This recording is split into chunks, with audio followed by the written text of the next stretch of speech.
តែបើសិនជាយើងចុចទៅយើងនឹងមានបញ្ហា Facebook page របស់យើងដូចជាការ hack គឺវាត្រូវ hack យក account Facebook page របស់យើងបាទ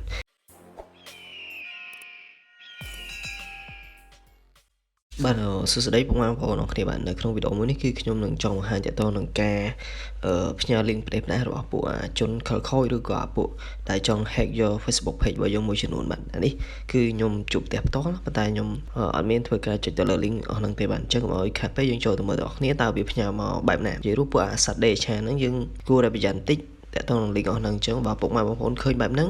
សូមប្រុងប្រយ័ត្នហើយកុំចុចចូលអីកុំជឿការសរសេរការបោកប្រាស់ឬការផ្ញើ link របស់ពួកវាប្រទេសប្រយ័ត្នប្រយែងមែនតើពួកវានឹងអាចធ្វើស៊ីទៅលើ Facebook page របស់យើងបានដោយងាយស្រួលអញ្ចឹងយើងចូលទៅមើលទាំងគ្នាមកនេះខ្ញុំជួបផ្ទាល់បាទគឺយើងចូលទៅ Facebook page របស់យើង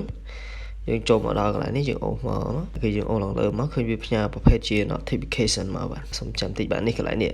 បាទ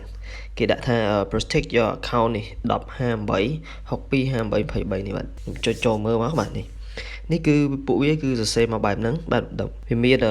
admin page ជាទីគោរពគឺវាសរសេរមកហោហាយដោយដែលបងប្អូនឃើញស្រាប់នៅក្នុងវីដេអូអញ្ចឹងហើយវាថានេះកន្លែងនេះគេវាផ្ញើ link មកវាដាក់ថាសូមបញ្ជាក់ការពីរបស់អ្នកទំព័ររបស់អ្នកមិនអាចមើលឃើញដោយអ្នកគ្រប់គ្នាលើ Facebook ទេហើយអ្នកមិនអាចប្រើប្រាស់វាបានទេបញ្ជាក់អ្នកជាម្ចាស់គណនីដោយចុចលើដំណើរខាងក្រោមបាទដំណរខាងក្រោមអញ្ចឹងមានន័យថាវាឲ្យយើងចុចទៅលើ link ខាងក្រោមនេះកន្លែងនេះតែបើសិនជាយើងចុចទៅយើងនឹងមានបញ្ហា Facebook page របស់យើងដូចជាការ hack គឺវាត្រូវ hack យក account Facebook page របស់យើងបាទគឺវាសេផ្ដេសផ្ដាសមែនតើបាទគឺវាសេច្រើនមែនតើបាទនេះអញ្ចឹងបើបងប្អូនឃើញបែបហ្នឹងឬក៏ជួបប្រទះបែបហ្នឹងសូមកុំចុចចូល link នឹងអីនេះជាប្រភេទ link ដែលពួកវាផ្ញើមកដើម្បីឲ្យយើងចុចចូលទៅវា hack យក account Facebook page របស់យើងបាទនេះតែប៉ុន្តែនេះមានបញ្ហាអីគឺវាគ្រាន់តែចេះតែដាក់ទៅអញ្ចឹងសូមពុកម៉ែបងប្អូនប្រុងប្រយ័ត្នមែនតើជាមួយនឹង link ដែលពួកវាផ្ញើមកផ្ដេសផ្ដាសគឺយើងកុំចុចចូល link ផ្ដេសផ្ដាសអីបើសិនបើយើងចុចចូលទៅគឺនឹង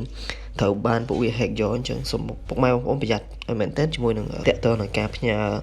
notification បែបហ្នឹងឬក៏ផ្ញើចូលតាម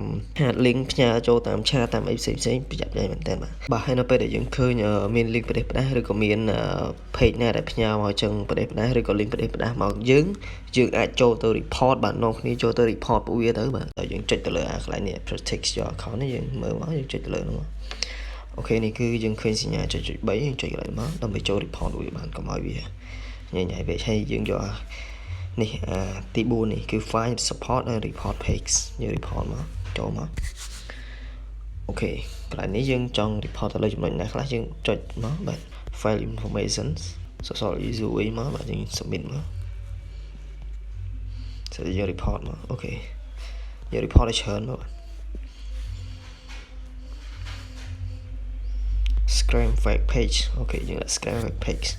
នេះយើងចង់យកណាក៏បានដែរសេតតែយើងនេះ fake page មកយក fake page អូខេបាទសូមអរគុណជួបខ្ញុំបាននៅវីដេអូក្រោយៗទៀតបាទសូមជួយ subscribe ដាក់សញ្ញាកណ្ដឹងផងហើយពេលដែលខ្ញុំបានមានអ្វីថ្មីៗគឺខ្ញុំនឹងចែកម្លែកដល់ពុកម៉ែបងប្អូនបាទអញ្ចឹងសូមប្រុងប្រយ័ត្នបាទសូមអរគុណជួបគ្នាវីដេអូក្រោយៗទៀត Thanks for watching. Subscribe for more.